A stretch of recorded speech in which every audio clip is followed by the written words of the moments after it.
మాట్లాడే అనుభవం కూడా విశ్వాసకు ఉంది. ఈనాడు తెలుసా, అందరూ ప్రార్థన చేస్తారు, మీరు ప్రార్థన చేస్తారు, కానీ వ్యత్యాసం మాత్రం ప్రభు దగ్గర కనపడుద్ది. హల్లెలూయా, హల్లెలూయా. ఒక విశ్వాసి దేవుని సమూహంలో మాట్లాడుతున్నప్పుడు దేవుడు పరవశించాలి, దేవుడు కదిలి కిందికి రావాలి. దేవుడు కదిలి కిందికి రావాలంటే నువ్వు పలికే పది పలుకు యేసయ్య చెవులో పడాలి. కొంతమంది అంటారు, వీరు చేసే ప్రార్థన కప్పు దాటి కూడా, చెప్పండి ఏమంటారు, కప్పు దాటి కూడా. ఎందుకంటారు తెలుసా? అది నీ ప్రవర్తన బట్టి అలా మాట్లాడతారు. అందుకే బైబిల్ చెబుతుంది, జాగ్రత్తగా విందాము.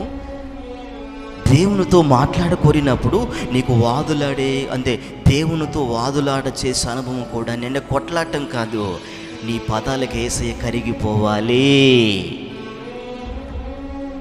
అప్పుడు నిశ్చయంగా నువ్వు మేలే పొందుకుంటావు. దేవునికి మహిమ కలుగునుగాక, దేవునికి మహిమ కలుగునుగాక. అది ఎప్పుడైతే నీ జీవితం అనుభవించే ప్రయత్నం చేయగలుగుతావో అన్ని విధాలుగా నీ ఆత్మీయ స్థితి నీకు తేటపరచబడుతుంది. ఈ మాట యోబు గ్రంథం 13వ అధ్యాయము 3వ వచనం చదివి సహాయం చేస్తారా? అక్కడ స్పష్టంగా మాట రాయబడింది. ఒకటి చదువుని దయచేసి. యోబు గ్రంథం 13వ అధ్యాయం 3వ వచనం.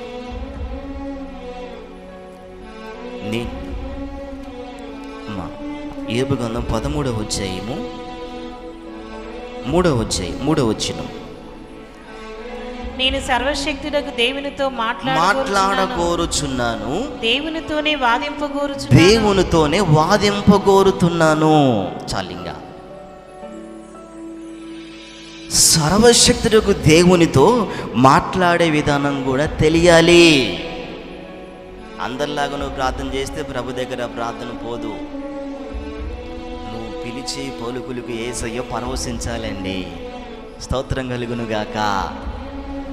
ఆ అనుభవం రావాలంటే మొదట నీలో అన్ని విధాలుగా నువ్వేం మాట్లాడుతున్నావో, ఏం చెబుతున్నావో, నీ ఆత్మీయ స్థితిని దానిని బట్టి దేవుడు కొన్నిసార్లు నీ మాటను పక్కకు పెడతాడు. కొన్నిసార్లు నీ మాట అందుకే ప్రభు దగ్గరికి వెళ్ళలేదు. ఆమేన్, హల్లెలూయా. చిన్న మాట చెప్పని ఇష్టపడుతున్నాను. దేవునితో వాదులాటంటే కొట్లాడటం కాదు. నీ ప్రార్థన గదిలో 2 మాటలు చెప్పండి కలిసి నాతో. యేసయ్యా, నా హృదయం నీ కొరకు తెరిచాను. పరిశుద్ధాత్ముడా, నా హృదయంలోనికి రండి. పిలిచి ప్రార్థన మొదలు పెడితే నీ పదాలు వేరైపోతాయి. ఎందుకు అనంటే, నువ్వు పిలిచినప్పుడు పరిశుద్ధాత్మ దేవుడు మనస్ఫూర్తిగా పిలవాలి. పిలిచేది కూడా కొంతమంది యేసయ్యా, స్తోత్రమయ్యా, అయ్యా రావయ్యా, అయ్యా పోవయ్యా అంటారు. అది దేవుడికి నచ్చదు. ఇది ఊతపదం అయిపోయింది అందరికీ. నేను ఒక మాట చెప్పినా నా గుండెల్లో భయం ఉంటుంది ఇప్పుడు, అందుకే చెబుతున్నాను. నేను యేసు అని పిలిచే పదాన్ని బాణాత్మ దేహాలు వణుకుతో పిలుస్తాను. ఇక్కడ భయం ఉంది, అందుకని నాతో ఉంటాడు. ఆమేన్. నీకు అదే నేను చెబుతున్నాను. ఆ భయంతో నువ్వు పిలిచినప్పుడు నీ మనసు ఎక్కడికి వెళ్ళదు. ఆయనతో మాట్లాడడానికి ఎక్కువ ఆలోచన నీకు పెంచుతుంది.